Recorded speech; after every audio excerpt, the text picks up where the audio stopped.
Target झालं 127.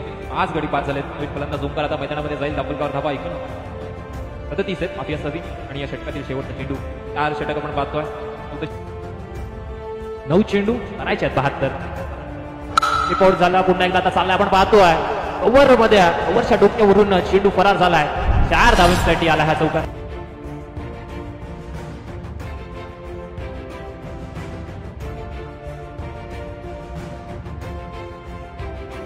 भूमी सुतार यांनी 3 षटकार मारले तर 1000 रुपयाचा कॅश प्राइस आहे. पहिला चेंडू चाललाय आपण पाहतोय नॉन स्टॉप रिझन मध्ये फाईन लेगला मिळतील धावा 4 चौकार.